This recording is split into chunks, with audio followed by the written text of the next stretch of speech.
Roy Kelton Orbison, born on April 23, 1936 in Vernon, Texas, became one of the most iconic voices in popular music. His music resonated across decades, blending vulnerability, heartbreak, and soaring emotion. Though universally admired for his powerful vocal range and evocative ballads, the story behind his art was far darker than fans realized. Childhood hardships, personal tragedy, and even experimental medical procedures shaped the man behind the sunglasses.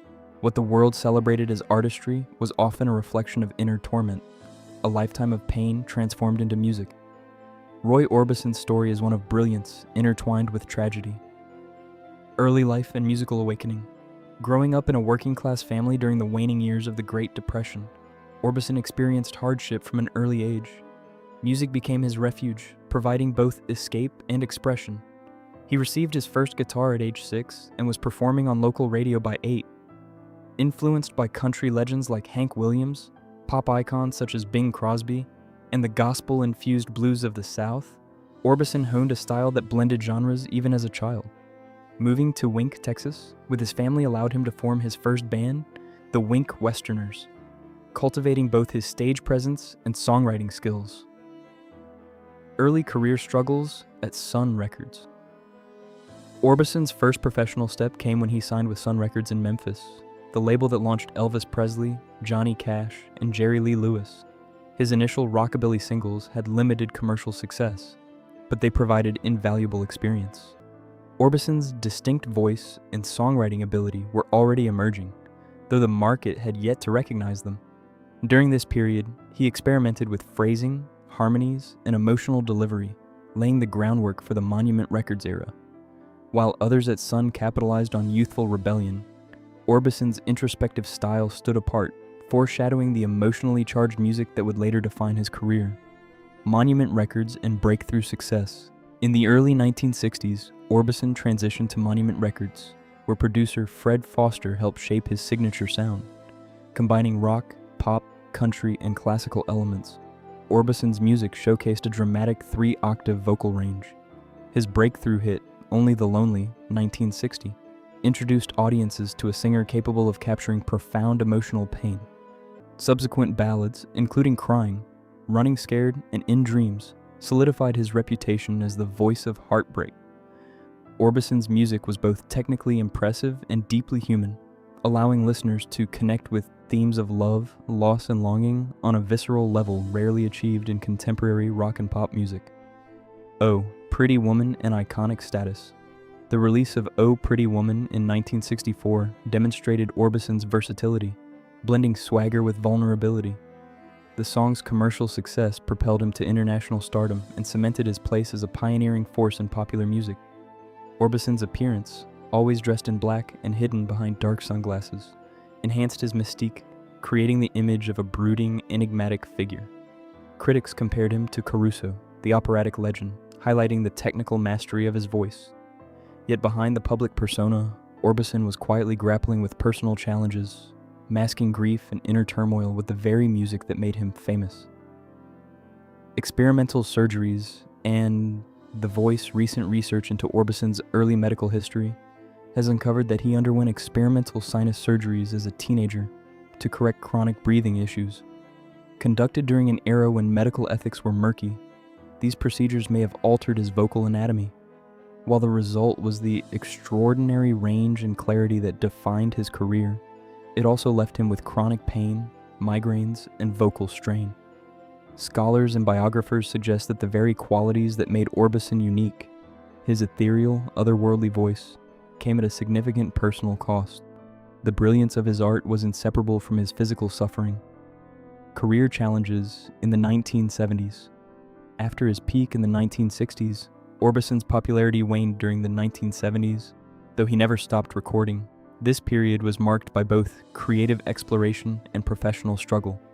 Orbison experimented with contemporary sounds, collaborated with other artists, and continued refining his craft, yet commercial success was inconsistent.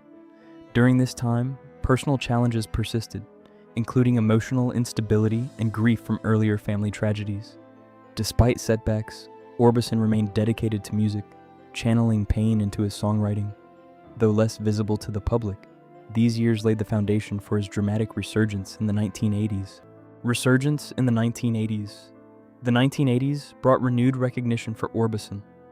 In 1987, he was inducted into both the Rock and Roll Hall of Fame and the Songwriters Hall of Fame, praised by Bruce Springsteen and Bob Dylan as one of the greatest voices in popular music.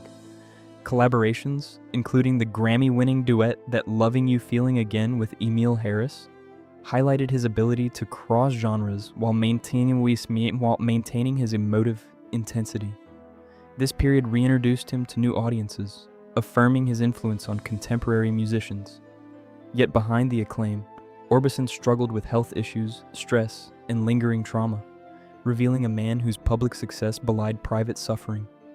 The Traveling Wilburys and star-studded collaboration, Orbison's late career resurgence, included joining the supergroup Traveling Wilburys alongside Tom Petty, Bob Dylan, George Harrison, and Jeff Lynne.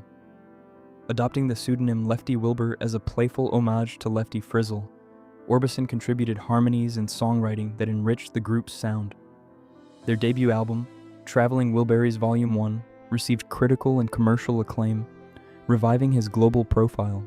Tracks like Handle with Care highlighted his vocal prowess and emotional depth.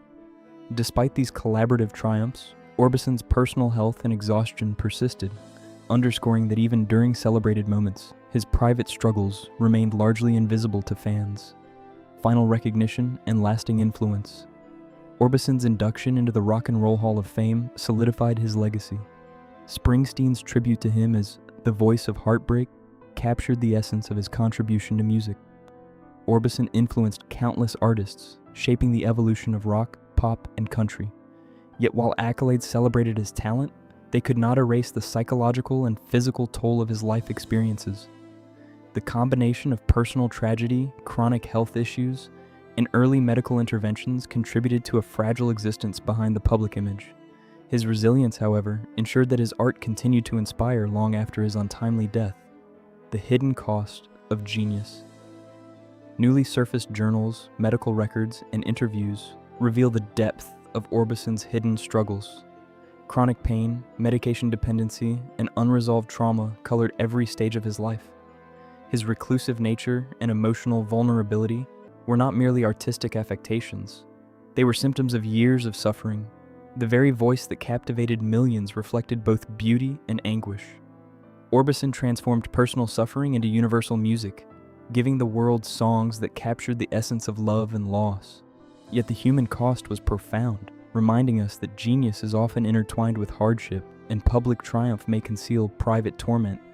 Death and legacy. Roy Orbison passed away from a heart attack in 1988, at the age of 52, leaving a void in the music world.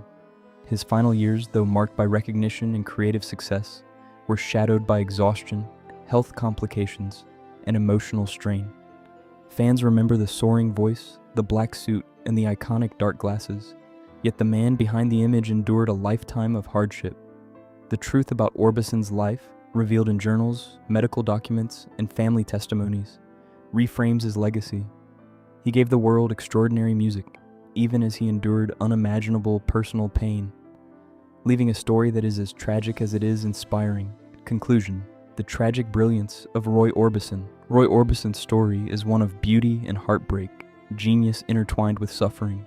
His music captured universal emotion, yet behind the scenes, he battled trauma, loss, and chronic illness.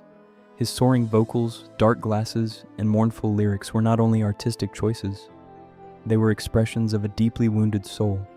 The revelation of his private struggles adds a poignant dimension to his legacy, illustrating the cost of creativity and resilience.